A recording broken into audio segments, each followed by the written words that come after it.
At 22, Oprah Winfrey was told she was unfit for television. Not quietly, not gently.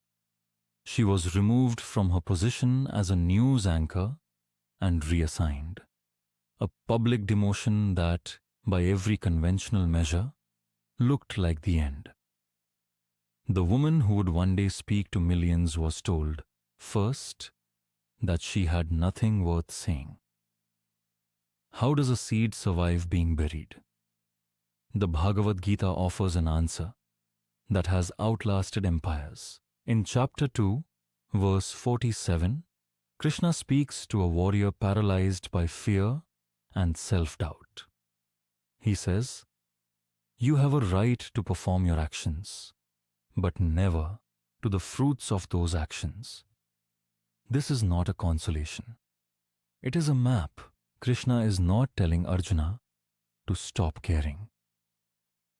He is pointing to something deeper, that our worth is not located in outcomes, that the river does not stop flowing because the sea is far away. The flowing is the river's nature, and when we act from that place, no rejection can reach the root of us. Oprah had grown up with very little, raised in poverty, shaped by hardship, and yet drawn from an early age to the power of a story well told. By the time she reached her early 20s, she had already climbed far. A news anchor position felt like arrival. Then it was taken. Her producers said she was too emotionally invested in her stories, that she got too close, that she felt too much. She was moved to a local talk show, considered at the time a step down. A consolation prize, a quiet corner where ambition goes to rest. But something unexpected happened in that corner. The very quality they had called her weakness, her capacity to feel, to connect, to be fully present with another human being, became the foundation of everything. In the talk show format, her so-called flaw was the gift. Audiences didn't just watch her, they trusted her. The demotion had not buried her, it had planted her in the right soil. And in that stillness, everything shifted. The first lesson is this: rejection is not always a verdict. Sometimes it is a redirection. The Stoics call this amor fati, the love of fate. Not passive acceptance, but an active trust that the obstacle is part of the path. Marcus Aurelius wrote that the impediment to action advances action. What stands in the way becomes the way. Oprah's failure forced her into a format that matched her soul. Had she succeeded in the role that didn't fit her, she might have spent a lifetime performing a version of herself that was never quite true. The second lesson runs deeper. Your nature cannot be fired. What the producers tried to remove, her emotional depth, her warmth, her humanity, was not a professional style. It was her. And no institution can permanently suppress what is genuinely yours.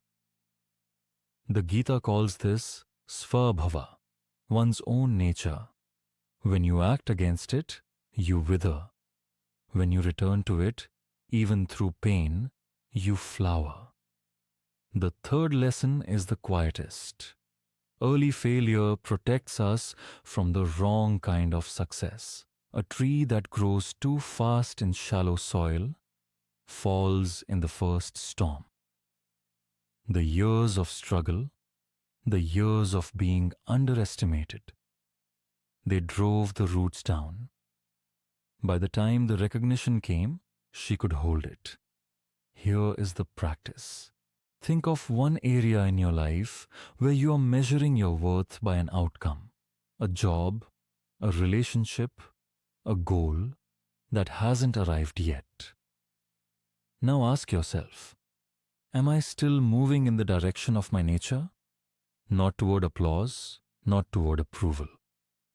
Toward what is genuinely, quietly yours. Each morning this week, before you check your phone, sit for 60 seconds and ask that single question.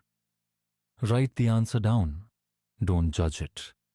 Just notice. The Gita does not ask us to stop wanting.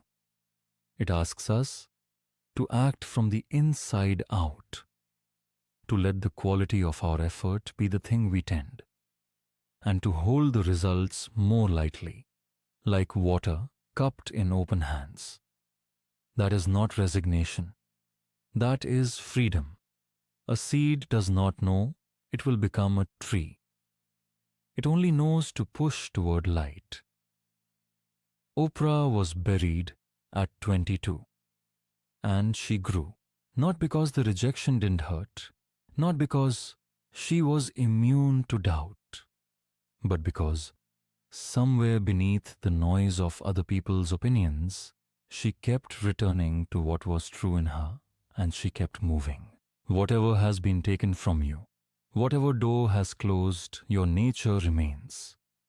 It cannot be reassigned. It cannot be cancelled. It is waiting, quietly, for you to return to it. Subscribe to LifeVeda for daily wisdom that transforms your life.